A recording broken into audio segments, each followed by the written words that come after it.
Всем здравствуйте, я Роман Коткин, и мы находимся на финальном этапе чемпионата мира по танковому биатлону. На протяжении 2 недель команды из 12 стран сражались за чемпионский титул. Кто же стал лучшими танкистами 2014 года? Смотрите прямо сейчас.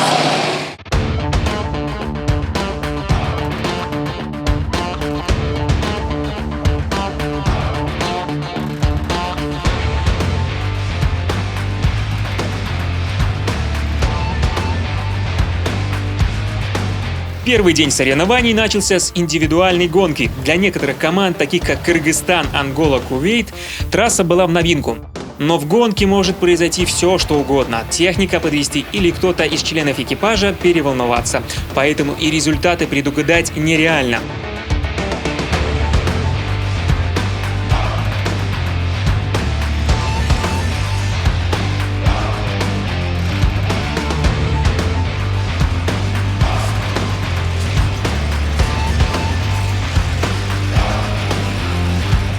Все команды выступали на одинаковых Т-72Б, за исключением Китая. Они привезли свой Тай-96А, который по ТТХ на 5 км в час быстрее и на 5,5 тонн тяжелее соперников. Наши танки с трудом выдерживали нагрузку. К сожалению, приходилось часто использовать запасной танк. Но нас это не останавливает, и мы идем вперед. На следующий день спортсменов ждала спринтерская гонка. Экипажи должны преодолеть 2 круга по 3 километра. На втором круге стрельба. Нужно поразить 3 цели 3 артиллерийскими выстрелами. За каждый промах штрафной круг 500 метров. Были некоторые проблемы во время выступления, когда мы не попадали по цели.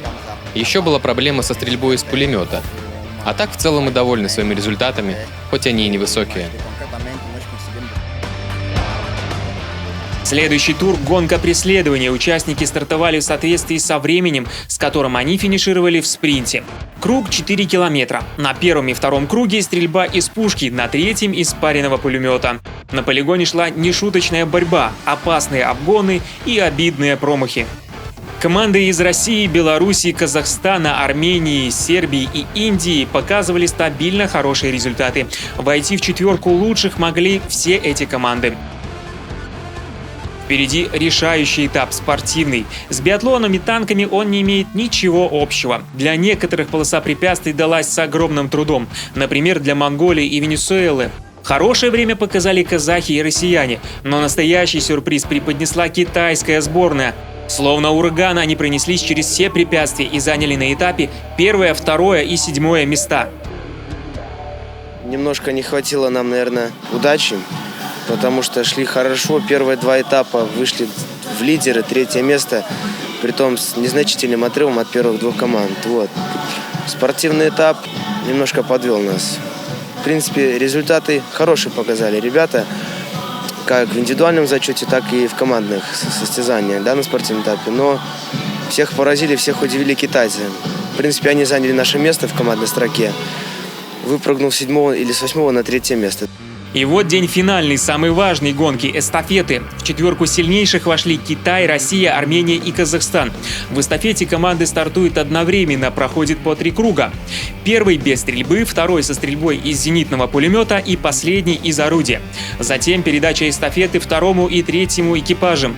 И тут уж кто первый, тот и первый. Неожиданно для всех вперед вырывается команда из Казахстана. Отличная скорость, точная стрельба. Но вдруг фортуна от них отвернулась. Штрафные круги и технические неисправности отбросили казахов на последнее место. Борьба за 1 место развернулась между Арменией и Россией, а китайский танк, не торопясь, двигается по трассе. Или технику берегут, или понимают, что они уже в тройке призеров. Вот финишная прямая, последний рывок. Танк с российским флагом на борту проносится перед трибунами.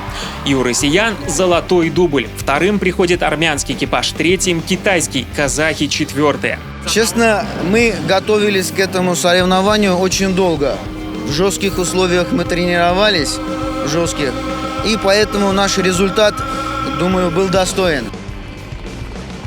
Кто был самым сильным соперником? Кого стоило бояться? Казахстан. Потому что они в самом начале тоже оторвались от всех, так же, как и мы. Дышали нам в спину, да. То есть они не давали нам проходу. Мы предполагали то, что Российская Федерация победит. Вот, и мы этому добились. В этом году танковый биатлон показал, что гонки на многотонных машинах – это действительно спорт, где кипят настоящие эмоции и зашкаливает адреналин. Сколько будет участников в следующем чемпионате мира, гадать мы не беремся. Но ясно одно – новый вид состязаний явно по душе зрителям.